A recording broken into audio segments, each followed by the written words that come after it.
ಆತ್ಮೀಯ ರೈತ ಬಾಂಧವರೇ ನಮಸ್ಕಾರ. ಐಸಿಆರ್ ಕೃಷಿ ವಿಜ್ಞಾನ ಕೇಂದ್ರ ಕೊನೆಹಳ್ಳಿ ತಿಪಟೂರು ಇವರು ನಡೆಸುತ್ತಿರುವ ಟೆಕ್ಟಾಕ್ ಟ್ಯೂಸ್ಡೇ ಕಾರ್ಯಕ್ರಮದ 16ನೇ ಸಂಚಿಕೆಗೆ ತಮ್ಮೆಲ್ಲರಿಗೂ ಆದರದ ಸ್ವಾಗತ.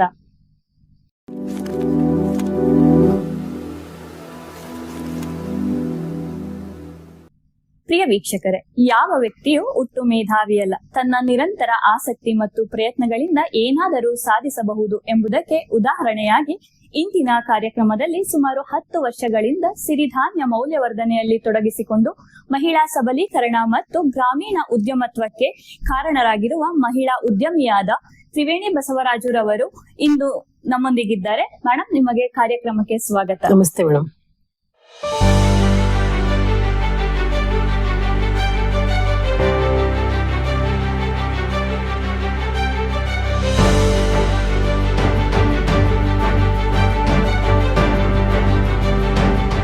ಮೇಡಮ್, ನಮ್ಮ ವೀಕ್ಷಕರಿಗೆ ನಿಮ್ ಪರಿಚಯ ಮತ್ತು ನಿಮ್ ಸಂಘದ ಬಗ್ಗೆ ಸ್ವಲ್ಪ ತಿಳಿಸ್ಕೊಡಿ ಮೇಡಮ್. ಆಯ್ತು. ನಮಸ್ತೆ ಎಲ್ಲ ಪ್ರಿಯ ವೀಕ್ಷಕರಿಗೆ. ನನ್ನ ಹೆಸರು ತ್ರಿವೇಣಿ ಬಸವರಾಜ್ ಅಂತ, ತಿಪಟೂರು ತಾಲೂಕು ಹಣಗನಹಳ್ಳಿ.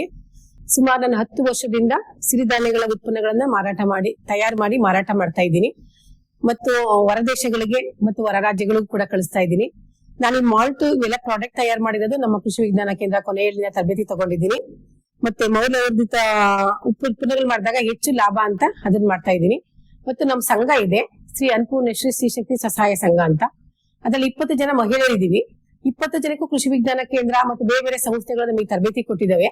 ಅದರಿಂದ ನಾವು 10 ಜನ ಮಹಿಳೆಯರು ಉತ್ಪನ್ನಗಳನ್ನು ಮಾರಾಟ ಮಾಡಿದ್ರೆ 10 ಜನ ನಮಗೆ ಸಹಕಾರ ಕೊಡ್ತಾರೆ. ಹಾಗಾಗಿ ಸಂಘ ತುಂಬಾ ಚೆನ್ನಾಗಿ ನಡೀತಾ ಇದೆ. ನಾವು ರಾಜ್ಯ ಪ್ರಶಸ್ತಿ ಕೂಡ 2 ವರ್ಷದಿಂದ ರಾಜ್ಯ ಪ್ರಶಸ್ತಿ ಬಂದಿದೆ. ತುಂಬಾ ಜನ ನಮ್ಮನ್ನ ಗುರುತಿಸಿದ್ದಾರೆ ಸಂಘನ. ಹಾಗಾಗಿ ನಮ್ಗೆ ತುಂಬಾ ನಮ್ಮ ಸಂಘದ ಬಗ್ಗೆ ಹೇಳಕ್ಕೆ ಹೆಮ್ಮೆ ಅನ್ಸುತ್ತೆ. ಧನ್ಯವಾದಗಳು ಮೇಡಮ್, ನಿಮ್ಮ ಪರಿಚಯ ಮಾಡಿಕೊಟ್ಟಿದ್ದಕ್ಕೆ. ಮೇಡಮ್, ನೀವು ಆಗ್ಲೇ ಹೇಳಿದ್ರಿ ಸುಮಾರು 10 ವರ್ಷಗಳಿಂದ ನಾನು ಮೌಲ್ಯವರ್ಧನೆ ಉತ್ಪನ್ನಗಳಲ್ಲಿ ತೊಡಸ್ಕೊಂಡಿದ್ದೀನಿ ಅಂತ ಹೇಳಿ. ಸೊ ಇದನ್ನ ಆರಂಭಿಸಕ್ಕೆ ನಿಮ್ಗೆ ಪ್ರೇರಣೆ ಏನು ಮತ್ತು ಇದೇ ಉದ್ಯಮ ಯಾಕೆ ಮೇಡಮ್? ಮೇಡಮ್, ಆಕ್ಚುಲಿ ನಮ್ಮ ಕುಟುಂಬ ಯಾವಾಗ್ಲೂ ಆರೋಗ್ಯಕರ ಕುಟುಂಬವಾಗಿ ಇತ್ತು. ಸುಮಾರು 45 ವರ್ಷದಲ್ಲಿ ತುಂಬಾ ಕಾಲ್ ನೋವು ಬರ್ತಾ ಇತ್ತು. ನಾವು ಆಕ್ಚುಲಿ ಹಸು ತೋಟ ಹಿಂಗ್ ನೋಡ್ಕೊಂಡು ಇರ್ತಾ ಇದ್ದೆ. ಅದು ನಾವೆಲ್ಲೂ ಇಂಗ್ಲಿಷ್ ಮೆಡಿಸಿನ್ ಮಾಡ್ತಾ ಇರಲಿಲ್ಲ.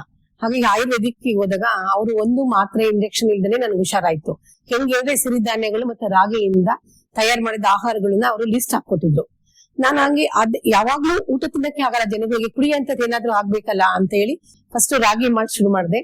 ಆಮೇಲೆ ಸಿರಿಧಾನ್ಯಗಳು ಮಾಡಿ ಶುರು ಮಾಡಿದೆ. ಫಸ್ಟ್ ನಾವು ತಗೊಂಡ್ವಿ, ನನ್ ಪೂರ್ತಿ ಹುಷಾರಾಯ್ತು. ಮತ್ತೆ ಮನೆಯವ್ರಿಗೆಲ್ಲ ಕೊಟ್ವಿ, ಫ್ರೆಂಡ್ಸ್ಗೆ, ಅಕ್ಕಪಕ್ಕ ಈ ತರ ಇಲ್ಲ. ಅದು ಮಾಡಿ ನನಗೆ ಅಷ್ಟು ಮಾಡಕ್ಕೆ ಇನ್ನೂ ಜಾಸ್ತಿ ಬೇಕು ಅಂತ ನಮ್ಮ ಕೃಷಿ ವಿಜ್ಞಾನ ಕೇಂದ್ರ ಕೊನೆಹಳ್ಳಿಲಿ ನಾನು ನಮ್ಮ ಸೈಂಟಿಸ್ಟ್ಗೆ ಜೊತೆ ನಮ್ಮ ತರಬೇತಿ ತಗೊಂಡೆ. ಅದು ಹೆಂಗೆ ತಯಾರು ಮಾಡೋದು, ಅದ್ರಲ್ಲಿ ಏನೆಲ್ಲ ಅಂಶಗಳಿರುತ್ತೆ, ಅದನ್ನ ಉಪಯೋಗಿಸೋದು ಹೆಂಗೆ ಅಂತ. ಹಾಗಾಗಿ ನನಗೆ ತುಂಬಾ ಅದು ಉಪಯೋಗ ಆಯ್ತು. ಅದು ಆವಾಗ ನಾನು ಪ್ರಾಡಕ್ಟ್ ಉಪಯೋಗ ಮಾಡುವಾಗ ಇನ್ನು ಸಿರಿಧಾನ್ಯಗಳು ಅಷ್ಟು ಬಳಕೆಯಲ್ಲಿ ಇರ್ಲಿಲ್ಲ, ಅಷ್ಟು ಮಾಡಿ ಅನ್ನೋದು ಬಳಕೆಯಲ್ಲಿ ಇರ್ಲಿಲ್ಲ. ಎಲ್ಲರೂ ಬೇರೆ ಬೇರೆ ಉತ್ಪನ್ನಗಳು ಮಾಡ್ತಾರೆ, ಇದನ್ನ ಯಾಕೆ ನಾನು ಮಾಡಬಾರ್ದು ಅಂತ ಸುಮಾರು ಒಂದು 10,000 ಬಂಡವಾಳದಿಂದ ಶುರು ಮಾಡಿದೆ. ನನ್ನ ಉದ್ದೇಶ ಇದ್ದಿದ್ದು ಮಾರಾಟ ಮಾಡ್ಬೇಕು, ದುಡ್ಡು ಮಾಡ್ಬೇಕು ಅನ್ನೋದು ಅಲ್ವೇ ಇಲ್ಲ. ನಂತರ ಮಹಿಳೆಯರು ತುಂಬಾ ಜನ ಕಾಲ್ ನೋವು ಈ ತರ ಕಷ್ಟ ಪಡ್ತಾ ಇರ್ತಾರೆ. ಅವ್ರು ಯಾಕೆ ಈ ತರ ಮಾಡ್ಕೊಂಡ್ ಕುಡಿಬಾರ್ದು, ಅಟ್ಲೀಸ್ಟ್ ಮಾಡ್ಕೊಂಡ್ ಕುಡಿಯಕ್ಕಾಗದವ್ರಿಗೆ ನಾನು ಯಾಕೆ ಮಾಡಿ ಕೊಡ್ಬಾರ್ದು, ನನ್ನ ಹತ್ರ ಏನೇ ಪ್ರಾಡಕ್ಟ್ ತಗೊಳ್ಳಿ ಅವ್ರ ಕುಟುಂಬ ಆರೋಗ್ಯಕರವಾಗಿರ್ಬೇಕು, ಅಷ್ಟೇ ನನ್ನ ತಲೆ ಒಳಗೆ ಇದ್ದಿದ್ದ ನನ್ನ ಕಾನ್ಸೆಪ್ಟ್ ಅದು. ಹಾಗಾಗಿ ಇದು ಶುರು ಮಾಡಿದೆ ನಾನು. ಮೇಡಮ್, ಈಗ ಯಾವುದೇ ಉದ್ಯಮವನ್ನ ಶುರು ಮಾಡ್ಬೇಕಾದ್ರೆ ಎಷ್ಟೊಂದು ಸವಾಲ್ಗಳನ್ನ ಎದುರಿಸ್ತಾ ಇರ್ತಾರೆ. ಸೊ ನೀವು ಯಾವ ತರ ಸವಾಲ್ಗಳನ್ನ ಎದುರಿಸಿದ್ರಿ ಅಂತ ಸ್ವಲ್ಪ ತಿಳಿಸಿ. ಇದೇ ಒಂದ್ ಸ್ವಲ್ಪ ಕಷ್ಟ ಅನ್ಸುತ್ತೆ. ಯಾಕೆಂದ್ರೆ ನಮ್ಮನೆಯವರು ತುಂಬಾ ಸಹಕಾರ ಕೊಡ್ತಾರೆ ನನಗೆ. ಮೊದ್ಲೇ ಪ್ರಾಡಕ್ಟ್ ಮಾಡಕ್ ಮುಂಚಿಂದನೂ ಅಷ್ಟೇ ಬಯೋಫ್ ಸಂಸ್ಥೆಗೆಲ್ಲ ನಾವು ಹೋಗ್ತಾ ಇದ್ವಿ, ಅಲ್ಲಿಗೆಲ್ಲ ಕಳಿಸ್ತಾ ಇದ್ರು. ಹಾಗಾಗಿ ಮತ್ತೆ ನನಗೆ ಯಾಕೆ ಕಷ್ಟ ಆಗ್ಲಿಲ್ಲ ಅಂದ್ರೆ ನಮ್ಮ ಟೈರ್ ಸಂಸ್ಥೆಯಲ್ಲಿ ಮತ್ತು ನಮ್ಮ ಕೃಷಿ ವಿಜ್ಞಾನ ಕೇಂದ್ರಗಳಲ್ಲಿ, ಕೃಷಿ ಕೇಂದ್ರಗಳ ಈ ತರ ಎಲ್ಲ ನಂಗೆ ತುಂಬಾ ಸಪೋರ್ಟ್ ಇತ್ತು. ತರಬೇತಿಗಳು ಕೊಡ್ತಾ ಇದ್ರು ಸಂಘಗಳಿಗೆ ಬಂದು, ಅದ್ರ ಬಗ್ಗೆ ನಮಗೆ ತುಂಬಾ ಅರಿವು ಇತ್ತು. ಅವರು ಲೇಬಲ್ ಮಾಡಿಸ್ಕೊಡ್ತಾ ಇದ್ರು ನಮಗೆ ಅದ್ರಲ್ಲಿ ಏನಿದೆ ಅಂತ ಹೇಳ್ತಾ ಇದ್ರು, ಯಾವ ರೀತಿ ತಯಾರು ಮಾಡೋದನ್ನ ಹೇಳ್ಕೊಟ್ಟಿದ್ರು, ಸ್ವಚ್ಛತೆ ಹೇಗೆ ಹೇಳ್ಕೊಟ್ಟಿದ್ರು. ಹಾಗಾಗಿ ನಂದು ತುಂಬಾ ಕ್ವಾಲಿಟಿ ಆಗಿರ್ತಿತ್ತು. ನನಗೆ ಮಾರಾಟ ಮಾಡಕ್ಕೆ ಕಷ್ಟ ಆಗ್ಲಿಲ್ಲ, ತುಂಬಾ ಸವಾಲು ಎದುರಿಸ್ತಿಲ್ಲ. ಯಾಕೆಂದ್ರೆ ನನಗೆ ಬೇಗ ಮಾರುಕಟ್ಟೆ ಸಿಗ್ತಾ ಇತ್ತು. ನಮ್ಮ ಇಲ್ಲಿ ಏನಾದ್ರು ಕೃಷಿ ವಿಜ್ಞಾನ ಕೇಂದ್ರದಲ್ಲಿ ಒಂದು ಪ್ರೋಗ್ರಾಮ್ ಇದ್ರೆ ಅಲ್ಲಿ ನನ್ನ ಚಾಲಕ ಕರಿತಾ ಇದ್ರು, ಜನಕ್ಕೆ ಪರಿಚಯ ಮಾಡಿಸ್ತಾ ಇದ್ರು. ಮತ್ತೆ GKVK ಅಲ್ಲಿ ಹೋಗ್ತಾ ಇದ್ದೆ. ಹಾಗಾಗಿ ನನಗೆ ಪ್ರಾಡಕ್ಟ್ ಮಾರಾಟ ಮಾಡಲು ಸವಾಲುಗಳೇನು ಅಂತ ಏನ್ ಬರ್ಲಿಲ್ಲ ಅಂತ ಹೇಳಕ್ ಇಷ್ಟಪಡ್ತೀನಿ. ಧನ್ಯವಾದಗಳು ಮೇಡಮ್. ಮ್ಯಾಮ್ ನೀವೀಗ ಸಿರಿಧಾನ್ಯ ಉತ್ಪನ್ನಗಳನ್ನ ತಯಾರಿಸಿ ಮಾರಾಟ ಮಾಡ್ತಾ ಇದ್ದೀನಿ ಅಂತ ಹೇಳಿದ್ರಿ ಶುರುವಿನಲ್ಲಿ. ಸೊ ಯಾವ್ಯಾವ ರೀತಿ ಉತ್ಪನ್ನಗಳನ್ನ ತಯಾರಿಸಿ ಮಾಡ್ತಾ ಇದ್ದೀರಾ, ಮತ್ತು ನೀವು ಉದ್ಯಮನ ಶುರು ಮಾಡಿದಾಗ ಎಷ್ಟು ಉತ್ಪನ್ನಗಳನ್ನ ತಯಾರಿಸಿ ಮಾರಾಟ ಮಾಡ್ತಾ ಇದ್ರಿ, ಮತ್ತು ಈಗ ಎಷ್ಟು ಉತ್ಪನ್ನಗಳನ್ನ ತಯಾರಿಸಿ ಮಾರಾಟ ಮಾಡ್ತಾ ಇದ್ದೀರಾ ಮೇಡಮ್? ಅದೇ ಮೇಡಮ್ ನಾನು ಹೇಳಿದ್ನಲ್ಲ ಹಾಗೆ, ಫಸ್ಟ್ ನಾನು ರಾಗಿ ಮಾಲ್ಟು, ರಾಗಿ ಸಿರಿಧಾನ್ಯಗಳ ಮಾಲ್ಟು, ಇದು ರಾಗಿ ಮಾಲ್ಟು, ಇದು ಸಿರಿಧಾನ್ಯಗಳ ಮಾಲ್ಟು, ಈ ತರ ಫಸ್ಟ್ ಇವೆರಡೇ ಮಾಡಕ್ ಶುರು ಮಾಡಿದ್ದೆ ಮೇಡಮ್. ನಾನು ಫಸ್ಟ್ ಅದು ಮಾಡಕ್ ಶುರು ಮಾಡಿದೆ. ಮಾಡ್ತಾ ಮಾಡ್ತಾ ಮತ್ತೆ ಹೊಸದಾಗಿ ನಮ್ಮ ಕೃಷಿ ವಿಜ್ಞಾನ ಕೇಂದ್ರದಲ್ಲಿ ಕಲ್ತ್ಕೊಂಡೆ ಚಕ್ಲಿ ಮಾಡ್ಬೋದು, ನಿಪ್ಪಟ್ಟು ಮಾಡ್ಬೋದು ಅಂತ. ಈಗ ಜನಕ್ಕೆ ಇವಾಗ ದಿಢೀರ್ ತಿನ್ನೋದು ಇಷ್ಟಪಡ್ತಾರೆ, ಕುಡಿಯೋದಕ್ಕಿಂತ ತಿನ್ಬೇಕಂತ. ಹಾಗಾಗಿ ನಾನು ಇವಾಗ ಒಂದು 20 ಥರ ಪ್ರಾಡಕ್ಟ್ ಮಾಡ್ತೀನಿ. ಅದು ಬಿಟ್ಟು ಇನ್ನೂ ಯಾರಾದ್ರೂ ಬೇಕು ಅಂದ್ರೆ ಇನ್ನೂ ಮಾಡ್ಕೊಡಕ್ಕೂ ನಾನು ಆಸಕ್ತಳಾಗಿದ್ದೀನಿ. ನಾನು ಅದೇ ಸಿರಿಧಾನ್ಯಗಳ ಮಾಲ್ಟು, ರಾಗಿ ಮಾಲ್ಟು, ರಾಗಿ ಹುರಿ ಹಿಟ್ಟು, ರಾಗಿ ಚಕ್ಲಿ, ರಾಗಿ ಮಿಕ್ಸ್ಚರು, ರಾಗಿ ಲಡ್ಡು, ಈ ತರ ರಾಗಿಯಿಂದ ಮಾಡ್ತೀನಿ. ಸಿರಿಧಾನ್ಯಗಳಿಂದ ಸಿರಿಧಾನ್ಯಗಳ ಮಾಲ್ಟು, ಸಿರಿಧಾನ್ಯ ರೆಡಿ ದೋಸೆ ಮಿಕ್ಸ್ ಅಂತ, ಅದು ನಾನೇ ತಯಾರು ಮಾಡ್ತಾ ಇದ್ದೀನಿ. ಅದು ಯಾಕೆಂದ್ರೆ ಇವಾಗ ಅಫಿಷಿಯಲ್ಸ್ಗೆ ತಕ್ಷಣ ಏನಾದ್ರೂ ಸುಸ್ತಾಗಿದೆ ತಿನ್ನಕ್ ಬೇಕು, ದೋಸೆ ಜಸ್ಟ್ ನೀರಲ್ಲಿ ಕಲಿಸಿದ್ರೆ ದೋಸೆ ರೆಡಿ ಆಗುತ್ತೆ. ಆ ತರ ದೋಸೆಗಳು, ಲಡ್ಡುಗಳು, ಚಕ್ಲಿ, ನಿಪ್ಪಟ್ಟು, ಕೋಡ್ಬಳೆ, ಮತ್ತೆ ನಾನು ಏನೇ ಪ್ರಾಡಕ್ಟ್ ಯಾರಿಗೂ ಜನಕ್ಕೆ ಕೊಟ್ಟರೆ ಅದೊಂದು ವಿಟಮಿನ್ ಇರ್ಬೇಕಂತ ಒಂದು ಸ್ನ್ಯಾಕ್ಸ್, ಈ ಸೊಪ್ಪುಗಳು ಹಾಕಿ, ಒಂದಲ್ಗ ನುಗ್ಗೆ ಸೊಪ್ಪು, ಕರಿಬೇವಿನ ಸೊಪ್ಪುಗಳು ಹಾಕಿ, ಸಿರಿಧಾನ್ಯ ಉಪಯೋಗಿಸಿ ಒಂದು ಸ್ನ್ಯಾಕ್ಸ್, ಈ ತರ ಪ್ರಾಡಕ್ಟ್ಗಳು ಮಾಡ್ತಿದ್ದೀನಿ ಮೇಡಮ್. ಅತಿ ಹೆಚ್ಚು ಯಾವುದು ಮಾರಾಟ ಆಗುತ್ತೆ ಮೇಡಮ್? ಅತಿ ಹೆಚ್ಚು ಮಾರಾಟ ಮಾಡೋದು ಸಿರಿಧಾನ್ಯಗಳ ಮಾಲ್ಟ್ ಮಾರಾಟ ಆಗುತ್ತೆ. ಚಕ್ಲಿಗಳು ಮೇಡಮ್, ಚಕ್ಲಿ, ನಿಪ್ಪಟ್ಟು, ಲಡ್ಡುಗಳು ಹೆಚ್ಚು ಮಾರಾಟ ಆಗೋದು, ಅದು ಮಾರಾಟ ಆಗುತ್ತೆ. ಮ್ಯಾಮ್ ಮೌಲ್ಯವರ್ಧನೆ ಮಾಡೋದ್ರಿಂದ ರೈತರಿಗೆ ಯಾವ ತರ ಲಾಭ ಆಗುತ್ತೆ ಅಂತ ಸ್ವಲ್ಪ ತಿಳಿಸ್ಕೊಡಿ ಮೇಡಮ್. ಮೇಡಮ್ ಈಗ ನಾವು ರಾಗಿನ ಯಾವುದೇ ಉತ್ಪನ್ನಗಳ ಬೆಳೆಗಳನ್ನ ಬೆಳೆದಾಗ ಡೈರೆಕ್ಟ್ ಆದಾಗ ತುಂಬಾ ಕಡಿಮೆ ಬೆಲೆಗೆ ಹೋಗುತ್ತೆ. ಈಗ ಉದಾಹರಣೆಗೆ ರಾಗಿಯಿಂದ ನಾನು ಉತ್ಪನ್ನಗಳು ಮಾಡ್ತೀನಿ ಎಂದೆ. ರಾಗಿ ಹಿಟ್ಟನ್ನ ರಾಗಿ ಹಿಟ್ಟು ಮಾಡ್ಸಲ್ಲ ನಾವು. ರಾಗಿ ಬೆಳೆದ್ರು 45 ರೂಪಾಯಿ ಕೆಜಿ ಕೊಡ್ತೀವಿ. ರಾಗಿ ಹಿಟ್ಟು ಅಂದ್ರೆ 50 ರೂಪಾಯಿ ಕೊಡ್ಬೋದು. ನಾನು ಪೌಷ್ಟಿಕ ರಾಗಿ ಹಿಟ್ಟು ಅಂತ ಮಾಡ್ತೀನಿ. ಅದೇನಿಲ್ಲ, ರಾಗಿ ತೊಳೆದ್ಬಿಟ್ಟು ಒಂದು ನಮ್ಮ ಸುತ್ತಮುತ್ತ ಇರೋ ನಮ್ಮ ಸೈಂಟಿಸ್ಟ್ಗಳು ಯಾವ್ದೇ ಏನಿದೆ ಅದ್ರ ಹೇಳ್ಕೊಟ್ರೆ ಒಂದೆಲಗ, ನುಗ್ಗೆ ಸೊಪ್ಪು, ಕರಿಬೇವಿನ ಸೊಪ್ಪು, ಅಮೃತಪಳ್ಳಿ, ಒಂದಷ್ಟು ಸೊಪ್ಪುಗಳನ್ನ ತೊಳೆದು ಒಣಗಿಸಿ ಅದಕ್ಕೆ ಆ್ಯಡ್ ಮಾಡಿಬಿಟ್ಟು ಮಿಲ್ ಮಾಡಿಸಿ ಮಾರಿದ್ರೆ ಪೌಷ್ಟಿಕ ರಾಗಿ ಹಿಟ್ಟಂತ ಕೆಜಿ 80 ರೂಪಾಯಿಗೂ ಮಾರ್ಬೋದು, 100 ರೂಪಾಯಿಗೂ ಮಾರ್ಬೋದು. ಅಲ್ಲಿ ಅರ್ಧಕ್ಕದ ಲಾಭ ಸಿಕ್ಕಂಗಾಯ್ತು ಮೇಡಮ್ ನಮ್ಗೆ. ಅದೇ ತರ ಸಿರಿಧಾನ್ಯಗಳು ನಾವು ಬೆಳೆದು ಅಕ್ಕಿ ಮಾಡಿಸಿ ಅದು ತೆಗಿಯೋಗಳಿಗೆ ಅರ್ಧಕ್ಕರ್ಧ ಕಡಿಮೆ ಆಗಿರುತ್ತೆ. ಅದ್ರಾಗೂ ನಮಗೆ ಲಾಭ ತುಂಬಾ ಕಡಿಮೆ ಅನ್ಸುತ್ತೆ. ಅವಾಗ ಏನಿಸುತ್ತೆ, ಬೆಳಿಲೇಬಾರ್ದು, ಇಷ್ಟು ಕಡಿಮೆ ಆಗುತ್ತೆ ಅನ್ಸುತ್ತೆ. ಅದೇ ನಾವು ಮೌಲ್ಯವರ್ಧನೆ ಮಾಡಿ ಮಾರಾಟ ಮಾಡಿದಾಗ ಅದು ತುಂಬಾ ಬೆಲೆಗೆ ಹೋಗುತ್ತೆ. ಈಗ ನಾನು ಸಾಮೆಯಿಂದ ಚಕ್ಲಿ ಮಾಡ್ತೀನಿ. ಆ ಚಕ್ಲಿ 1 ಕೆಜಿಗೆ 60 ಚಕ್ಲಿ ಬರುತ್ತೆ. ಸುಮಾರಾಗಿ 5 ರೂಪಾಯಿ, 4 ರೂಪಾಯಿ, 6 ರೂಪಾಯಿ ಕೊಟ್ಟರು 400 ರೂಪಾಯಿ ದುಡ್ಡು ಬರುತ್ತೆ. 100 ರೂಪಾಯಿ ಸಾಮೆ ಬೆಳೆದ ಮಾರೋದು ಹೆಂಗಿದೆ, 400 ರೂಪಾಯಿ ನಿಪ್ಪಟ್ಟು ಮಾಡಿದ್ರೆ ಹೇಗಿದೆ, ಆ ತರ ನಾವು ಮೌಲ್ಯವರ್ಧನೆ ಮಾಡ್ಕೊಂಡು ಮಾರಾಟ ಮಾಡ್ತಾ ಹೋದ್ರೆ ಒಳ್ಳೆ ಅನುಕೂಲ ಇದೆ ಮೇಡಮ್. ಅದ್ರ ಬಗ್ಗೆ ನಾವು ಹೆಚ್ಚಿಗೆ ತರಬೇತಿ ತಗೋಬೇಕು, ಮಾಡ್ಕೋಬೇಕು. ಮತ್ತೆ ರಾಗಿ ಉಂಡೆ ಮಾಡ್ಬೋದು, ಲಡ್ಡು, ಮತ್ತೆ ಮಕ್ಕಳಿಗೆ ಪೌಷ್ಟಿಕವಾಗಿ ಇರುತ್ತೆ, ಲಾಭನೂ ಮಾಡ್ಕೋಬಹುದು, ಮನೆ ಕುಟುಂಬನೂ ಆರೋಗ್ಯಕರವಾಗಿರುತ್ತೆ. ರಾಗಿ ಲಡ್ಡು ಏನೂ ಖರ್ಚಿಲ್ಲ. ರಾಗಿ ನಮ್ದೇ ಕೊಬ್ಬರಿ ಇರುತ್ತೆ, ಬೆಲ್ಲ, ನಮ್ದೇ ತುಪ್ಪ ಇರುತ್ತೆ, ಹಾಕಿ ಮಾಡೋದು ರಾಗಿ ಲಡ್ಡು. ಅದು ಕೂಡ ತುಂಬಾ ಮೌಲ್ಯವರ್ಧನೆ ಮಾಡಿದಾಗ 10 ರೂಪಾಯಿ ಕೊಟ್ರು ಲಡ್ಡು ಚೆನ್ನಾಗಿ ಸೇಲ್ ಆಗುತ್ತೆ. ಮತ್ತೆ ಸೇಲ್ ಆಗಕ್ಕೆ ಮುಂಚೆ ನಮ್ಮ ಕುಟುಂಬ ಆರೋಗ್ಯಕರವಾಗಿರುತ್ತೆ. ಹಾಗಾಗಿ ಅದನ್ನು ಕೂಡ ಮೌಲ್ಯವರ್ಧನೆ ಆಗಿ ಮಾರಾಟ ಮಾಡ್ಬೋದು. ಯಾವುದೇ ಆಗ್ಲಿ ಮೌಲ್ಯವರ್ಧನೆ ಮಾಡಿದಾಗ ಅದಕ್ಕೆ ಬೇಡಿಕೆನೂ ಜಾಸ್ತಿ, ಬೆಲೆನೂ ಜಾಸ್ತಿ ಆಗುತ್ತೆ ಮೇಡಮ್. ಹಾಗಾಗಿ ರೈತರು ಈ ತರ ಹಾಗೆ ಮಾಡಕ್ಕಿಂತ ಮೌಲ್ಯವರ್ಧಿತ ಉತ್ಪನ್ನಗಳನ್ನ ಮಾರಾಟ ಮಾಡಿ ಅಂತ ನಾನು ಹೇಳಕ್ ಇಷ್ಟಪಡ್ತೀನಿ. ಮೇಡಮ್ ನೀವು ಶುರುನಲ್ಲಿ ಹೇಳಿದ್ರಿ ನಮ್ಮಲ್ಲಿ ಯಾವ ಉತ್ಪನ್ನಗಳು ಹೆಚ್ಚಿಗೆ ಮಾರಾಟ ಆಗ್ತದೆ ಅಂತ ಕೇಳಿದಕ್ಕೆ ಸಿರಿಧಾನ್ಯ ಮಾಲ್ಟ್ ಮತ್ತೆ ಸಿರಿಧಾನ್ಯ ಲಡ್ಡು ಆಗಿರ್ಬೋದು, ಮತ್ತೆ ಸಾಮೆ ಚಕ್ಲಿ ಅಂತ ತಿಳಿಸ್ಕೊಟ್ರಿ. ಸೊ ನಮ್ ವೀಕ್ಷಕರಿಗೆ ಅದು ಹೇಗ್ ಮಾಡಬಹುದು ಅನ್ನೋದನ್ನ ನೀವು ತಿಳ್ಸ್ಕೊಡಕ್ ಆಗುತ್ತಾ ಮೇಡಮ್? ಖಂಡಿತ ಮೇಡಮ್. ಯಾಕೆಂದ್ರೆ ನಾನು ಸಂಪನ್ಮೂಲ ವ್ಯಕ್ತಿಯೂ ಕೂಡ ಕೆಲಸ ಮಾಡ್ತೀನಿ. ನನಗೆ ಹೆಚ್ಚಿಗೆ ತಗೊಳಕ್ಕಿಂತ ಮಹಿಳೆಯರು ಅವರೇ ತಗೊಂಡ್ ಮಾರ್ಬೇಕು ಅನ್ನೋದೇ ನನ್ನ ಉದ್ದೇಶ, ಮಾಡ್ಕೋಬೇಕು ಅನ್ನೋದೇ.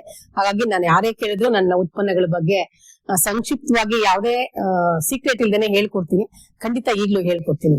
ಹಾಗಿದ್ರೆ ರಾಗಿ ಮಾಲ್ಟ್ ಮಾಡೋದ್ರ ಬಗ್ಗೆ ಸ್ವಲ್ಪ ತಿಳಿಸ್ಕೊಡ್ತೀರಾ? ಇದು ರಾಗಿ ಮಾಲ್ಟ್ ಅಂತ ಮೇಡಮ್. ಇದು ರಾಗಿ 5 ಕೆಜಿ ರಾಗಿ ಮಾಲ್ಟ್ ಮಾಡ್ಬೇಕಂದ್ರೆ 3 ಕೆಜಿ ರಾಗಿ, 1 ಕೆಜಿ ಹೆಸರು ಕಾಳು, 1 ಕೆಜಿ ಗೋಧಿ, 200 ಗ್ರಾಮ್ ಗೋಡಂಬಿ, 200 ಗ್ರಾಮ್ ಬಾದಾಮಿ, 10 ಗ್ರಾಮ್ ಏಲಕ್ಕಿ, 10 ಲವಂಗ, ಗಸಗಸೆ 50 ಗ್ರಾಮು, ಒಣಶುಂಠಿ 20 ಗ್ರಾಮು. ನಾನು ಯಾಕೆ ಗ್ರಾಮ್ ಲೆಕ್ಕದಲ್ಲಿ ಹೇಳಿದೆ ಅಂದ್ರೆ, ನಾವು ಯಾವುದೇ ಉತ್ಪನ್ನಗಳನ್ನ ಮಾಡ್ಲಿ ಅದು ಗ್ರಾಮ್ ಲೆಕ್ಕದಲ್ಲಿ ಮಾಡ್ಬೇಕು. ರುಚಿ ವ್ಯತ್ಯಾಸ ಆಗಲ್ಲ, ಮತ್ತೆ ಇದು ಬದಲಾವಣೆ ಆಗಲ್ಲ. ಹಾಗಾಗಿ ಗ್ರಾಮ್ ಲೆಕ್ಕದಲ್ಲಿ ನಾನು ಹೇಳ್ತಾ ಇದ್ದೀನಿ. ಅಷ್ಟು ಅದು ಉತ್ಪನ್ನಗಳು ಬೇಕು, ಪದಾರ್ಥಗಳು ಬೇಕು. ಅದ್ ನಂತರ ಪ್ರತ್ಯೇಕವಾಗಿ ನೆನೆಸ್ಬೇಕು ರಾಗಿನ. ಬೆಳಗ್ಗೆ ನೆನೆಸಿದ್ರೆ ರಾತ್ರಿ ಬೇರೆ ಬೇರೆ ಕುಕ್ಕಿಗೆ ಬಟ್ಟೆ ಹಾಕಿ ಮೂರನ್ನು ಬಸಿ ಹಾಕ್ಬೇಕು. ಬೆಳಗ್ಗೆ ಎಷ್ಟೊತ್ತಿಗೆ ಬಟ್ಟೆ ಕಟ್ಟಿಟ್ರೆ ಮೊಳಕೆ ಬರುತ್ತೆ, ಕುರ್ಮೊಳಕೆ ಬಂದ್ರೆ ಸಾಕು. ಅದನ್ನ 12 ಗಂಟೆ ಬಿಸಿಲು ಮೇಲ್ಗಡೆ ಒಣಗಿಸ್ಬಾರ್ದು, ಪೌಷ್ಟಿಕಾಂಶ ನಾಶ ಆಗುತ್ತೆ. ತುಂಬಾ ಬಿಸಿಲಿದ್ರೆ ಒಳಗಡೆನೆ ಹಾಕೊಂಡು ಒಣಗಿಸ್ಕೋಬೇಕು. ಇನ್ನೇನು ಅದನ್ನ ಉರಿತೀವಿ ಅನ್ನುವಾಗ ಒಂದ್ ಅರ್ಧ ಗಂಟೆ ಬಿಸಿಲಿಗೆ ಹಾಕೋಬಹುದು. ಅದು ಕ್ಲೀನ್ ಮಾಡ್ಕೊಂಡು ಒಣಗಿಸಿದ್ಮೇಲೆ ಪ್ರತ್ಯೇಕವಾಗಿ ಹುರಿದು ಗೋಡಂಬಿ, ಬಾದಾಮಿ, ಏಲಕ್ಕಿ, ಒಣಶುಂಠಿ ಅದನ್ನೆಲ್ಲ ಸೇರಿಸಿ ಒಳ್ಳೆ ಮಿಷನ್ ಅಲ್ಲಿ ಮಿಲ್ ಮಾಡಿಸು ಇಟ್ಕೊಂಡು ಜರಡಿ ಮಾಡಿಟ್ರೆ ಒಳ್ಳೆ ಮಾಲ್ಟ್ ಆಗುತ್ತೆ ಮೇಡಮ್. ಇದನ್ನ ಸಂಜೆ ಹೊತ್ತು ಕುಡಿದ್ರೆ ತುಂಬಾ ಆಯಾಸ ಇದ್ರೆ ನಿದ್ದೆ ಬರಕ್ಕೆ ಚೆನ್ನಾಗಿ. ಮ್ಯಾಮ್ ಇಷ್ಟೊತ್ತು ಮಾಲ್ಟ್ ನ ಯಾವ ರೀತಿ ತಯಾರಿಸಬೇಕು ಅನ್ನೋದನ್ನ ತಿಳಿಸ್ಕೊಟ್ರಿ ಮ್ಯಾಮ್. ಅದನ್ನ ಯಾವ ರೀತಿ ಸೇವನೆ ಮಾಡ್ಬೇಕು ಅಂದ್ರೆ ನೀರ್ನಲ್ಲಿ ಹಾಕಿ ಸೇವನೆ ಮಾಡೋದಾ ಅಥವಾ ಹಾಲ್ ಜೊತೆಗೆ ಸೇವಿಸಬಹುದಾ, ಹೇಗೆ ಮೇಡಮ್? ಅದು ಮೇಡಮ್ 1 ಲೋಟ ಮಾಲ್ಟ್ ಕುಡಿತೀವಿ ಅಂದ್ರೆ ಅರ್ಧ ಲೋಟ ಹಾಲು, ಅರ್ಧ ಲೋಟ ನೀರು, 1 ಸ್ಪೂನ್ ಮಾಲ್ಟ್ ಪೌಡರ್ ಹಾಕಿ ಕೆದಕಿ ಕುದಿಸಿ ಕುಡಿಬೇಕು. ಬೆಲ್ಲನೇ ಹಾಕ್ಬೇಕಂತ ಹೇಳ್ತೀವಿ, ಸಕ್ಕರೆ ಉಪಯೋಗಿಸಲ್ಲ. ನನ್ನ ಉತ್ಪನ್ನಗಳ ಸಕ್ಕರೆ ಉಪಯೋಗಿಸಲ್ಲ, ಬೆಲ್ಲ ಹಾಕಿ ಕುಡಿಬೇಕಂತ. ಕೆಲವು ಬೆಲ್ಲ ಸೇರಲ್ಲ ಕುಡಿಯಲ್ಲ ಅಂದ್ರೆ ಉಪ್ಪು ಹಾಕೊಂಡು ಕುಡಿಬಹುದು. ಮತ್ತೆ ಹಾಲೇ ಸೇರಲ್ಲ, ನಾನು ಹಾಲೇ ಕುಡಿಯಲ್ಲ ಅಂದ್ರೆ ಬರೀ ನೀರೆಲ್ಲ ಕುದಿಸ್ಕೊಂಡು ಕುಡಿಬಹುದು. ಮೇಡಮ್ ಈಗ ಇಷ್ಟೊತ್ತು ನೀವು ಮಾಲ್ಟ್ ಬಗ್ಗೆ ತಿಳಿಸ್ಕೊಟ್ರಿ, ಈಗ ಯಾವ್ದಾದ್ರು ಬೇರೆ ಉತ್ಪನ್ನಗಳ ಬಗ್ಗೆ ತಿಳಿಸ್ಕೊಡಕ್ ಆಗುತ್ತಾ? ಅಂದ್ರೆ ಸಾಮೆ ಚಕ್ಲಿ ಆಗಿರ್ಬೋದು, ಇಲ್ಲ ಲಡ್ಡು, ಯಾವ್ದಾದ್ರು ಒಂದ್ರ ಬಗ್ಗೆ ತಿಳಿಸ್ಕೊಡಿ ಮೇಡಮ್. ಆಯ್ತು ಮೇಡಮ್. ಚಕ್ಲಿ ತುಂಬಾ ಇಷ್ಟ ಅಲ್ಲ ಜನಕ್ಕೆ, ಕುರ್ಕುರೆ ಬೇಕಲ್ಲ ಇದನ್ನು. ಸಾಮೆ ಚಕ್ಲಿ ಮಾಡೋ ವಿಧಾನ ಹೇಗೆ ಅಂದ್ರೆ, ಸಾಮೆ ತಂದು ರೆಡಿ ಅಕ್ಕಿ ಸಿಗುತ್ತೆ, ನೆನೆಸ್ಬೇಕು ಮೇಡಮ್. ಯಾವ್ದೇ ಸಿರಿಧಾನ್ಯಗಳನ್ನ 5 ತಾಸು ನೆನೆಸ್ಬೇಕು. ಮತ್ತೆ ಪೌಷ್ಟಿಕಾಂಶ ಅಧಿಕ ಅದ್ರಲ್ಲಿ ಉಳಿಯುತ್ತೆ, ಮತ್ತೆ ನಮಗೆ ಯಾವ್ದು ಆರೋಗ್ಯಕ್ಕೆ ಹಾನಿ ಆಗಲ್ಲ ಅಂತ ನಮ್ಮ ಸೈಂಟಿಸ್ಟ್ ತಿಳ್ಕೊಂಡಿರೋದು. ಹಾಗಾಗಿ ಸಿರಿಧಾನ್ಯನ 5 ತಾಸು ನೆನೆಸ್ಬೇಕು, ಅದು ಒಣಗಿಸ್ಬೇಕು, ಹಿಟ್ಟು ಮಾಡ್ಕೋಬೇಕು, ಪ್ಲೈನ್ ಹಿಟ್ಟು ಮಾಡ್ಕೊಂಡ ನಂತರ 2 ಪಾವು ಅಥವಾ ಅರ್ಧ ಕೆಜಿ ಪಾವು. ಯಾಕೆ ಹೇಳ್ತೀನಿ ಅಂದ್ರೆ ಕೆಜಿ ಲೆಕ್ಕ ಗೊತ್ತಿಲ್ದವ್ರಿಗೆ ಅರ್ಧ ಪಾವು ಅಂತ ಹೇಳ್ತೀನಿ. ಅರ್ಧ ಕೆಜಿ ಸಿರಿದ ಸಾಮೆ ಹಿಟ್ಟು, ಅರ್ಧ ಕೆಜಿ ಅಕ್ಕಿ ಹಿಟ್ಟು, 1/4 ಕೆಜಿ ಉರ್ಗಡ್ಲೆ ಹಿಟ್ಟು, ರುಚಿಗೆ ತಕ್ಕಷ್ಟು ಉಪ್ಪು, ರುಚಿಗೆ ತಕ್ಕಷ್ಟು ಖಾರ, ಎಳ್ಳು, ಜೀರಿಗೆ ಮತ್ತು ಒಂದ್ ಅರ್ಧ ಲೋಟ ಕಾಯಿಸಿದ ಎಣ್ಣೆ ಅಷ್ಟು ಬೇಕು. ಅಷ್ಟು ಹಿಟ್ಟು ಮಿಕ್ಸ್ ಮಾಡ್ಕೋಬೇಕು. ಕಡ್ಲೆನ ಮಿಕ್ಸಿಗೆ ಹಾಕಿ ಜರಡಿ ಮಾಡ್ಕೋಬೇಕು. ನುಚ್ಚು ಏನಾದ್ರು ಇದ್ರೆ ಚಕ್ಲಿಗೆ ಮಾಡಕ್ ತೊಂದರೆ ಆಗುತ್ತೆ. ಸಾಮೆ ಹಿಟ್ಟು, ಅಕ್ಕಿ ಹಿಟ್ಟು, ಉರ್ಗಡ್ಲೆ ಹಿಟ್ಟು, ಖಾರದ ಪುಡಿ, ಉಪ್ಪು, ಜೀರಿಗೆ, ಎಳ್ಳು, ಕಾಯಿಸಿದ ಎಣ್ಣೆ ಅಷ್ಟನ್ನು ಸೇರಿಸಿ ಮಿಕ್ಸ್ ಮಾಡಿ ಒಂದೇ ಅದಕ್ಕೆ ಕಲಿಸ್ಕೊಂಡು ಎಣ್ಣೆಲಿ ಚಕ್ಲಿ ಒಳಲ್ ಒತ್ತಿ ಎಣ್ಣೆಲಿ ಕರಿಬೇಕು. ಕೆಲವರು ನಾವು ಬರೀ ಅಕ್ಕಿ ಹಿಟ್ಟು ಸೇರಿಸಿದೀರಾ, ಅಕ್ಕಿ ಹಿಟ್ಟು ಬೇಡ ಅನ್ನೋರು ಬಿಡ್ಬೋದು, ಬರೀ ಸಿರಿಧಾನ್ಯದಲ್ಲೇ ಮಾಡ್ಬೋದು. ಸ್ವಲ್ಪ ಹಾರ್ಡ್ ಆಗುತ್ತೆ, ಅವಾಗ ಜಾಸ್ತಿ ಎಣ್ಣೆ ಹಾಕ್ಬೇಕಾಗುತ್ತೆ. ಜಾಸ್ತಿ ಎಣ್ಣೆ ಹಾಕೋದ್ರಿಂದ ಮತ್ತೆ ಎಣ್ಣೆ ಅಂಶ ಜಾಸ್ತಿ ಆಗುತ್ತೆ ಅಂತ ನಾವು ಸ್ವಲ್ಪ ಅಕ್ಕಿ ಹಿಟ್ಟು ಸೇರಿಸಿ ಮಾಡ್ತೀವಿ. ಬೇಕಿದ್ರೆ ಬರೀ ಸಿರಿಧಾನ್ಯ ಹಿಟ್ಟಲ್ಲೂ ಕೂಡ ಮಾಡ್ಕೋಬಹುದು. ಮೇಡಮ್ ಇಷ್ಟೊತ್ತು ಸಾಮೆ ಚಕ್ಲಿ ಬಗ್ಗೆ ತಿಳಿಸ್ಕೊಟ್ರಿ, ಅದು ಖಾರದ ಪದಾರ್ಥ ಆಯ್ತು. ನಾನ್ ಸ್ವಲ್ಪ ಸಿಹಿ ಪ್ರಿಯಕರೆ, ಸೊ ಸಿರಿಧಾನ್ಯಗಳಲ್ಲಿ ಯಾವ ರೀತಿ ಸಿಹಿ ಪದಾರ್ಥಗಳನ್ನ ಮಾಡ್ಬೋದು, ಯಾವ್ದಾದ್ರು ಒಂದು ಉತ್ಪನ್ನದ ಬಗ್ಗೆ ಮಾಹಿತಿ ಕೊಡಕ್ಕಾಗತ್ತಾ ಮೇಡಮ್ ನೀವು? ಸಿರಿಧಾನ್ಯ ಅಂತಾನೆ ಅಲ್ಲ ಮ್ಯಾಮ್, ರಾಗಿಲು ಈಗ ನಾವು ರೈತ ಹಳ್ಳಿಲಿ ಸಾಮಾನ್ಯಕ್ಕೆ ರಾಗಿ ರೊಟ್ಟಿ, ಮುದ್ದೆ ಅಷ್ಟಕ್ಕೆ ಸೀಮಿತರಾಗಿರ್ತಾರೆ. ನಾನು ಆಗ್ಲೇ ಹೇಳ್ದಂಗೆ ರಾಗಿ ಚಕ್ಲಿ, ರಾಗಿ ನಿಪ್ಪಟ್ಟು, ರಾಗಿ ಕೊಡ್ಬಳೆ ಎಲ್ಲ ಮಾಡ್ಬೋದು ಅಂತ. ಈಸಿಯಾಗಿ ಸುಲಭವಾಗಿ ರಾಗಿ ಲಡ್ಡು ಕೂಡ ಮಾಡ್ಬೋದು. ಅದೇ ಮೆಟೀರಿಯಲ್ ಅಲ್ಲಿ ರಾಗಿ ಸಿರಿಧಾನ್ಯಗಳನ್ನ ಬಳಸಿ ರಾಗಿ ಸಿರಿಧಾನ್ಯ ಲಡ್ಡು ಕೂಡ ಮಾಡ್ಬೋದು. 2 ಒಟ್ಟಿಗೆ ಹೇಳ್ಕೊಡ್ತೀನಿ. ರಾಗಿ ಲಡ್ಡು ಹೇಳ್ಕೊಡ್ತೀನಿ. ರಾಗಿನ ತೊಳೆದು ನೆನೆಸಿ ಹುರಿದಿರ್ಬೇಕು ಹಿಟ್ಟು, ಅಥವಾ ದಿಢೀರ್ ಮಾಡ್ತೀನಿ ಅಂದ್ರೆ ಪೌಷ್ಟಿಕ ರಾಗಿ ಹಿಟ್ಟು ಅಲ್ದೇನೆ ಪ್ಲೈನ್ ರಾಗಿ ಹಿಟ್ಟಾದ್ರೂ ತಗೋಬಹುದು. ರಾಗಿ ಹಿಟ್ಟನ್ನ ತುಪ್ಪ ಹಾಕಿ ಉರಿಬೇಕು. ಫಸ್ಟ್ ಪದಾರ್ಥಗಳು ಹೇಳ್ಬಿಡ್ತೀನಿ. ರಾಗಿ ಹಿಟ್ಟು, ತುಪ್ಪ, ಕೊಬ್ಬರಿ, ಒಣ ಕೊಬ್ಬರಿ, ಬೆಲ್ಲ, ಆರ್ಗ್ಯಾನಿಕ್ ಬೆಲ್ಲ, ಗೋಡಂಬಿ, ಬಾದಾಮಿ. ಇವಾಗ ಗೋಡಂಬಿ ಬಾದಾಮಿ ಹಾಕಿದ್ರೆ ಮಕ್ಳಿಗೆ ಒಂಥರ ಇಷ್ಟ ಆಗುತ್ತೆ, ಹಾಗಾಗಿ ಅದು ಹಾಕ್ಬೇಕು. ಮತ್ತೆ ಇಷ್ಟು ತುಪ್ಪ ಅಷ್ಟನ್ನು ಹಾಕಿ ರೆಡಿ ಮಾಡ್ಬೇಕು. ಮೊದಲಿಗೆ ರಾಗಿ ಹಿಟ್ಟನ್ನ ತುಪ್ಪ ಹಾಕೊಂಡು ಉರಿಬೇಕು ಮೇಡಮ್. ಅಂದ್ರೆ ನೀವು ಪ್ರಮಾಣನೂ ಜೊತೆಗೆ ತಿಳಿಸ್ಕೊಡಿ ಮೇಡಮ್. ಈಗ 1 ಪಾವು, 1 ಲೋಟ, 1 ಬೋಲೆ ತಗೊಳ್ಳೋಣ. 1 ಬೋಲು ರಾಗಿ ಹಿಟ್ಟನ್ನ ತುಪ್ಪ ಹಾಕೊಂಡು ಗಮ್ಮನ್ನಂಗೆ ಕಡಿಮೆ ಉರಿಲಿ ಹುರಿಬೇಕು. 1 ಲೋಟ ರಾಗಿ ಹಿಟ್ಟು ತಗೊಂಡಾಗ ಅರ್ಧ ಲೋಟ ಕೊಬ್ಬರಿ ತಗೋಬೇಕು. ಕೊಬ್ಬರಿನ ಅದ್ರೂ ಸ್ವಲ್ಪ ಬಿಸಿ ಮಾಡ್ಕೋಬೇಕು, ಹಾಳಾಗ್ದಂಗಿರ್ಲಿ ಅಂತ. ಮತ್ತೆ 1.25 ಲೋಟ ಬೆಲ್ಲ ಪುಡಿ ತಗೋಬೇಕು. ಬೆಲ್ಲ, ಆರ್ಗ್ಯಾನಿಕ್ ಬೆಲ್ಲ ಆದ್ರೆ ಬೆಲ್ಲ ತಗೋಬೇಕು. ಅದು ಫಸ್ಟ್ ರಾಗಿನ ಹಿಟ್ಟಿನ ತುಪ್ಪದಲ್ಲಿ ಹುರಿದಾದ ನಂತರ ಬೆಲ್ಲ ಮಿಕ್ಸ್ ಮಾಡಿ, ಕೊಬ್ಬರಿನ ಮಿಕ್ಸ್ ಮಾಡಿ ಒಂದ್ಸಲಿ ಮಿಕ್ಸಿಲಿ ಓಡಿಸ್ಕೋಬೇಕು. ಅದು 1 ಕಣಕ್ಕೆ. ಅದು ಒಂದ್ಕ ನಂತರ ಮತ್ತೆ ತುಪ್ಪ ಹಾಕಿ, ಕೊಬ್ಬರಿ ಹಾಕಿ, ಡ್ರೈ ಫ್ರೂಟ್ಸ್ ಹುರಿದು ಪುಡಿ ಮಾಡಿ ಇಟ್ಕೋಬೇಕು. ಸ್ವಲ್ಪ ಮಕ್ಳಿಗೆ ಅಟ್ರಾಕ್ಷನ್ ಕಾಣಂಗೆ ಅದನ್ನು ಕೂಡ ಹಾಕ್ಬಿಟ್ಟು ಹೊಂದಿಸ್ಬೇಕು. ಅಷ್ಟನ್ನು ಹೊಂದಿಸಿದ ನಂತರ ಒಂಚೂರು ಬಿಸಿ ನೀರ್ನ ಸುಮ್ನೆ ಚುಮುಕಿಸ್ಕೋಬೇಕು. 1 ಕೆಜಿ ಲಡ್ಡು ಮಾಡಿದ್ರೆ ಇಷ್ಟು ನೀರ್ ಸಾಕು ಅಂದ್ರೆ ಒಂದ್ 10 ಲಡ್ಡು ಮಾಡಕ್ಕೆ 1-2 ಸ್ಪೂನ್ ನೀರಾದ್ರೆ ಸಾಕು. ಚಿಮುಕಿಸ್ಕೊಂಡು ಅದನ್ನ ಅದಕ್ಕೆ ಲಡ್ಡು ಕಟ್ಟಿ ತುಪ್ಪದಲ್ಲಿ ಹೆದ್ದಿ ಡ್ರೈ ಫ್ರೂಟ್ಸ್ ಅನ್ಸಿ ಇಟ್ರೆ ಮಕ್ಳಿಗೆ ನೋಡಕ್ಕೂ ಚೆನ್ನಾಗಿರುತ್ತೆ. ಮತ್ತೆ ಸ್ಕೂಲಿಂದ ಏನಾದ್ರು ಬಂದ್ರೆ ಅವ್ರಿಗೆ ಪೌಷ್ಟಿಕವಾಗಿ ಕೊಡಕ್ಕೂ ಆರೋಗ್ಯಕರವಾಗಿರುತ್ತೆ ಅಂತ ನಾನು ಹೇಳಕ್ ಇಷ್ಟಪಡ್ತೀನಿ. ಮೇಡಮ್, ನೀವು ಸುಮಾರು 20ಕ್ಕಿಂತ ಹೆಚ್ಚು ಸಿರಿಧಾನ್ಯ ಉತ್ಪನ್ನಗಳನ್ನ ತಯಾರಿಸಿ ಮಾರಾಟ ಮಾಡ್ತಾ ಇದ್ದೀರಾ ಅಂತ ತಿಳಿಸ್ಕೊಟ್ರಿ. ಸೊ ಈ ತರ ಉತ್ಪನ್ನಗಳನ್ನ ಮಾರಾಟ ಮಾಡ್ಬೇಕಾದ್ರೆ ಗ್ರಾಹಕರಿಗೆ ಅದರ ಕ್ವಾಲಿಟಿ ತುಂಬಾ ಇಂಪಾರ್ಟೆಂಟ್ ಆಗುತ್ತೆ. ಸೊ ಅದನ್ನ ನೀವು ಯಾವ ರೀತಿ ಮೇಂಟೈನ್ ಮಾಡ್ಕೊಂಡು ಬರ್ತಾ ಇದ್ದೀರಾ ಮೇಡಮ್? ಮೇಡಮ್, ಅದು ನಾನು ಪ್ರಾಡಕ್ಟ್ ಮಾಡಕ್ ಮುಂಚೆನೆ ನಮಗೆ ಕೆವಿಕೆ ತರಬೇತಿ ಕೊಟ್ಟಿತ್ತು ಅನ್ನಲ್ಲ, ಅವಾಗ ನನಗೆ ಅಷ್ಟು ಕಷ್ಟ ಆಗ್ಲಿಲ್ಲ ಗುಣಮಟ್ಟಕ್ಕೆ. ಯಾಕೆಂದ್ರೆ ಅಲ್ಲಿ ಮಾಡೋ ಸ್ವಚ್ಛತೆ ಬಗ್ಗೆ, ಪ್ಯಾಕಿಂಗ್ ಬಗ್ಗೆ, ಅದು ಹೇಗೆ ತಯಾರು ಮಾಡ್ಬೇಕು, ಎಲ್ಲಿ ತರಬೇಕು ಅದ್ರ ಬಗ್ಗೆ ನಮಗೆ ಚೆನ್ನಾಗಿ ತರಬೇತಿ ಕೊಟ್ಟಿದ್ರು. ಹಾಗಾಗಿ ನಾನು ಅದೇ ತರ ಪಾಲಿಸ್ತಾ ಇದ್ದೀನಿ ಮೇಡಮ್. ಈಗ ನನ್ನ ಸಿರಿಧಾನ್ಯಗಳು ತರ್ತೀನಿ ಅಂದ್ರೆ ನಾವು ಒಂದೇ ಕಡೆ ತರ್ತೀವಿ.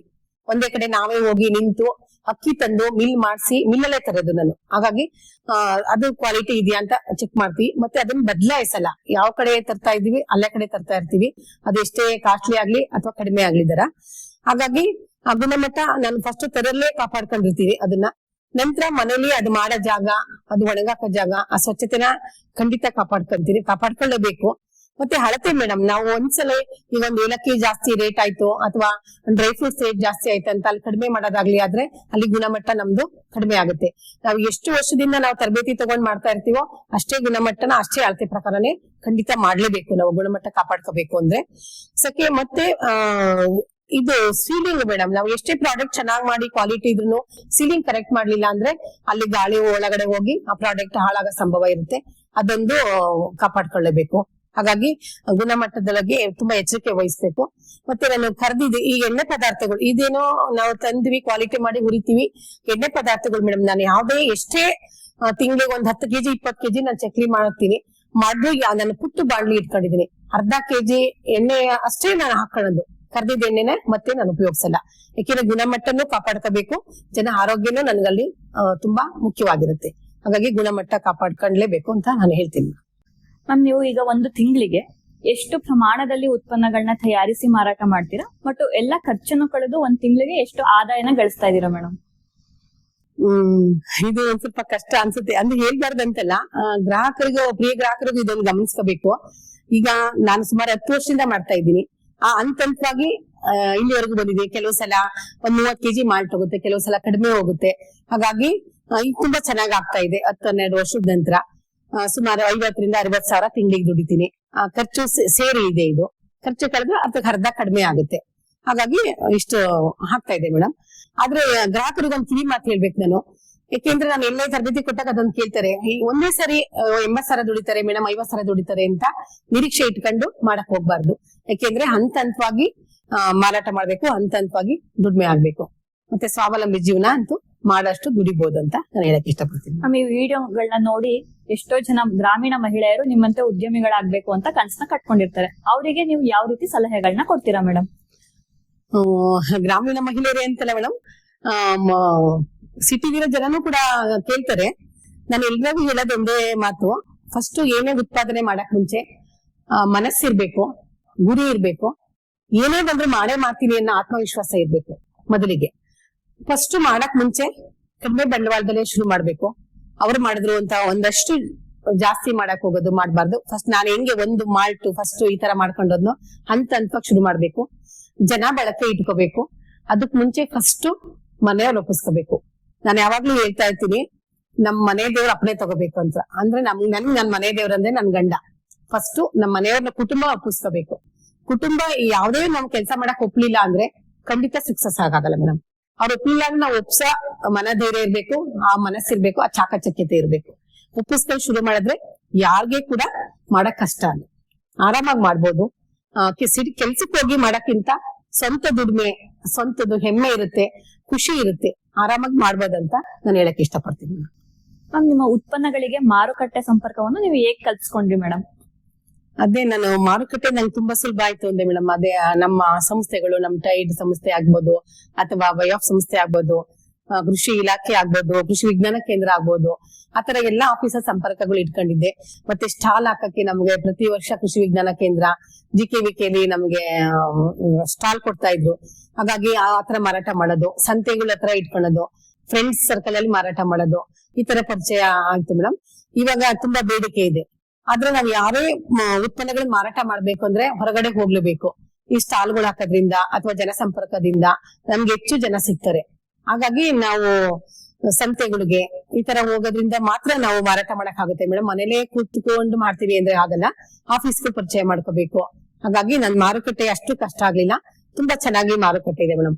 ಹೆಚ್ಚಾಗಿ ನನಗೆ ಕೃಷಿ ವಿಜ್ಞಾನ ಕೇಂದ್ರ ಮತ್ತೆ ಬೆಂಗಳೂರು GKVಕ್ಕೆ ಹೆಚ್ಚು ಮಾರಾಟ ಮಾಡಕ್ ನನಗೆ ಅವಕಾಶ ಮಾಡಿಕೊಟ್ಟಿದೆ ಮೇಡಮ್.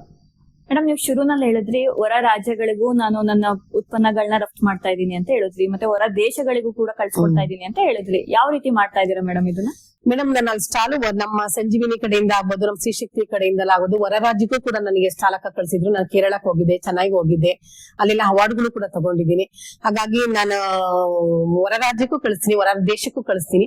ದೇಶಗಳಿಗೆ ನಾನು ನೇರವಾಗಿ ಕಳಿಸಲ್ಲ, ಅವರು ಏನು ಅವರು ಏಜೆಂಟ್ ಇದ್ದಾರೆ ಅವ್ರನ್ನ ನನ್ನ ಮುಖಾಂತರ ತಗೊಂಡು ಅವ್ರು ಕಳಿಸ್ತಾರೆ. ಅಮೆರಿಕಾ, ಕೆನಡಾ, ಚೆನ್ನೈ ಈ ಕಡೆ ಎಲ್ಲ ಕಳಿಸ್ತೀವಿ, ಎಲ್ಲ ಕಡೆ ಕಳಿಸ್ತೀವಿ. ಡೆಲ್ಲಿ ನಾನೇ ಅವೆಲ್ಲ ಕೊರಿಯರ್ ಮಾಡ್ತೀನಿ. ನಮ್ಮ ರಾಜ್ಯದಲ್ಲಿ ಏನಿದೆ ನಾನು ಕೊರಿಯರ್ ಮಾಡ್ತೀನಿ. ಹೊರ ದೇಶಗಳಿಗೆಲ್ಲ ಏಜೆಂಟ್ ಇದ್ದಾರೆ, ಅವ್ರು ಮಾಡ್ತಾರೆ ಮೇಡಮ್. ನಮ್ಮ ಮಣಿಪಾಲ್ ಹಾಸ್ಪಿಟಲ್ ತುಂಬಾ ಜನ ಡಾಕ್ಟರ್ ರಾಗಿ ಹುರಿಟ್ ಅನ್ನೆಲ್ಲ ಹುರಿಟ್ ತುಂಬಾ ಇಷ್ಟಪಟ್ಟು ತಗೋತಾರೆ. ಇದರಿಂದ ಏನಂದ್ರೆ ಅವ್ರು ತುಂಬಾ ಹಸುವಾದ್ರೆ, ಯಾರಾದ್ರೂ ಅಷ್ಟೇ ಆಫೀಸ್ಗಳಲ್ಲಿ ಊಟ ಸಿಗ್ತಾ ಇಲ್ಲ, ತಿನ್ನ ಟೈಮ್ ಇಲ್ಲ ಅಂದ್ರೆ 1-2 ಸ್ಪೂನ್ ತಿಂದ್ರೆ ಮತ್ತೆ ಪೌಷ್ಟಿಕ ಅವ್ರಿಗೆ ಸುಸ್ತು ಕಡಿಮೆ ಆಗುತ್ತೆ. ಅಥವಾ ಒಂದ್ ನೀರ್ ಹಾಕೊಂಡು ಒಂದ್ ಲಡ್ಡು ಮಾಡ್ಕೊಂಡು ತಿನ್ಬೋದು. ಈ ತರ ಮಾರಾಟ ಎಲ್ಲಾ ಕಡೆ ಮಾರಾಟ ಮಾಡ್ತೀನಿ ಮೇಡಮ್. ತುಂಬಾ ಚೆನ್ನಾಗಿದೆ.